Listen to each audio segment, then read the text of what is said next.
இயேசுவின் நாமத்தில் உங்களை வாழ்த்துகிறேன். உங்களை அன்போடு இந்த காலை உடன்படிக்கை தியானத்திற்கு வரவேற்கிறேன். And you're most welcome to the covenant of the day. Praise the Lord. Hallelujah. We are in the last day of this month of May. Today is 31st May 2026, Sunday. Praise the Lord, the Lord's day. ஆராதிங்கள், துதியுங்கள், முழு இருதயத்தோடு அவரை நோக்கி பாருங்க. Okay, இன்னைக்கு 31st May 2026 Sunday, Lord's Day. சரி, ஆராதனை போய் ஆராதித்து அவருக்கு நன்றி செலுத்துங்க. அவர் நல்லவர். இன்னைக்கான வசனத்தை பார்ப்போமே. கர்த்தருக்குள்ளே ஆண்டவருடைய பிள்ளைகள்லாம் என்ன குவாலிட்டி, எப்படி வாழணும், அதெல்லாம் சொல்லிட்டு வந்துட்டு இப்ப ஃபேமிலியை டச் பண்றாரு. ஃபேமிலியை டச் பண்ணும்போது அவர் சொல்லுகிற முதல் வார்த்தை என்னன்னா பாருங்க. அது Galatians chapter 3 verse 18, 3:18.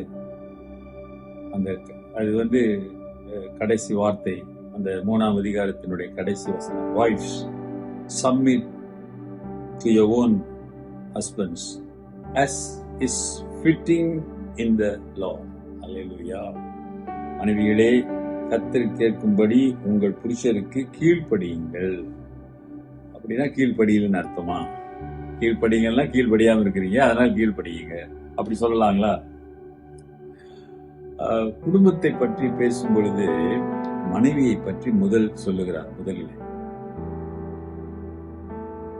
இன்னைக்கு கீழ்ப்படித எல்லாருக்கும் ஒரு நல்ல வார்த்தை அல்ல, அது கெட்ட வார்த்தை. யாருக்கு யார் கீழ்ப்படுவது பிடிக்காத ஒரு வார்த்தை. கணவனோ மனைவியோ ஒருத்தருக்கு கீழ்ப்படிய விருப்பம் இல்லை. பிள்ளைகள் பெற்றோருக்கு கீழ்ப்படிய விருப்பம் இல்லை. Obedience, obey. That's become a bad word. மாணவர்கள் ஆசிரியருக்கு கீழ்ப்படிய விருப்பம் இல்லை. வேலை செய்யற இடத்துல அதிகாரிகளுக்கு கீழ்ப்படிவது. அப்படின்னா யாரும் என்னை அதிகாரம் பண்ணக்கூடாது, அல்லது யார் சொல்லி நான் நடக்கக்கூடாது. இப்ப பிள்ளைங்களுக்கு பார்த்தா யாரும் என்னை திருத்தக்கூடாது. ஐ நோ, அந்த மாதிரி ஒரு சிந்தனை, முற்போக்கான சிந்தனைகள். அந்த முற்போக்கு சிந்தனையில கடவுள் நம்மோடு இருக்கும்போது, ஆண்டவர் இயேசு இருக்கும்போது அந்த சிந்தனை ஆசீர்வாதமாக இருக்கும். யோசிச்சு பாருங்க.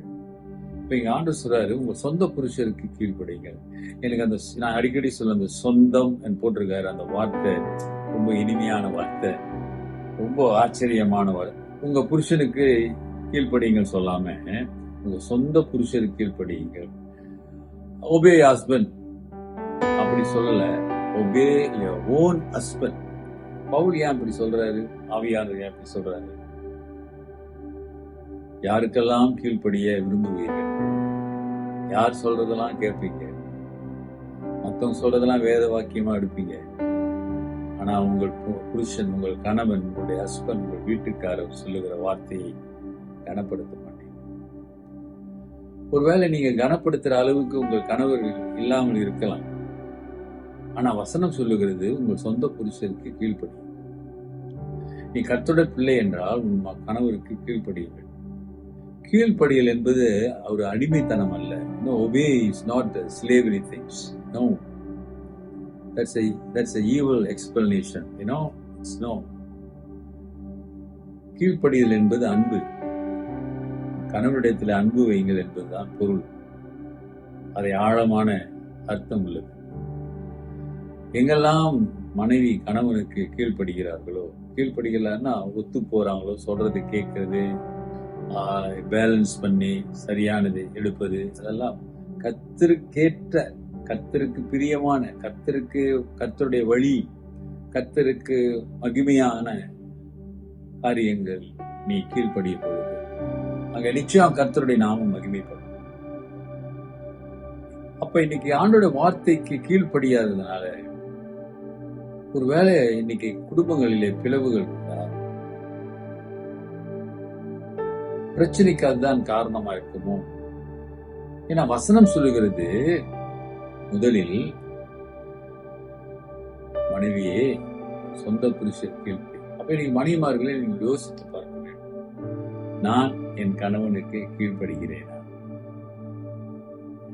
நீ கீழ்ப்படியலைன்னா உன் கணவனை நீ எதிர்க்கவில்லை, ஆண்டோட வார்த்தையை எதிர்க்கிறாய் என்பதை மறந்து விடாதே.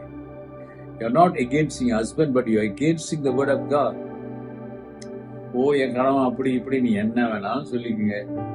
ஆனா வசனம் சொல்லுகிறது, நீ உன் கணவனுக்கு, உன் சொந்த புருஷனுக்கு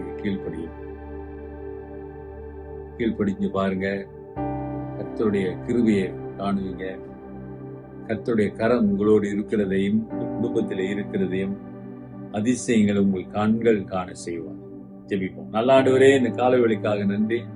இந்த வருஷத்தோட நாளிலே உங்களுடைய பிள்ளைகள் உண்மை ஆவியோடு உண்மையோட ஆராதிக்கவும், இதோ இன்று முதல் நீர் குடும்பத்தை குறித்து பேச போகிறீர். ஆண்டவரே, இதோ மனைவிக்கு கொடுத்திருக்கிற ஆலோசனைகளை அவர்கள் அறிந்து உமக்கு மகிமையாய் ஒப்பு கொடுக்க உதவி செய்யுங்க. குடும்பத்திலே உமக்கு மகிமையான சந்தோஷம், சமாதானம் நிலவட்டும். இன்றைக்கும் ஜெபத்தை கேட்டு ஒரு அற்புதம் செய்யுங்க. இயேசுவின் நாமத்தில் பிதாவே, ஆமென். நமது ஆண்டவராகிய இயேசுவுடைய கிருபை, பிதாவின் அன்பு, பரிசுத்தாவின் ஐக்கியம் உங்களோடு உங்களை ஆசீர்வதித்து காப்பதாக. என் ஆத்துமாவே கர்த்தரை ஸ்தோத்திரி, என் முழு உள்ளமே பரிசுத்த நாமத்தை ஸ்தோத்திரி. என் ஆத்துமாவே கர்த்தரை ஸ்தோத்திரி, அவர் செய்த சகல உபகாரங்களை மறவாதே. ஆமென்.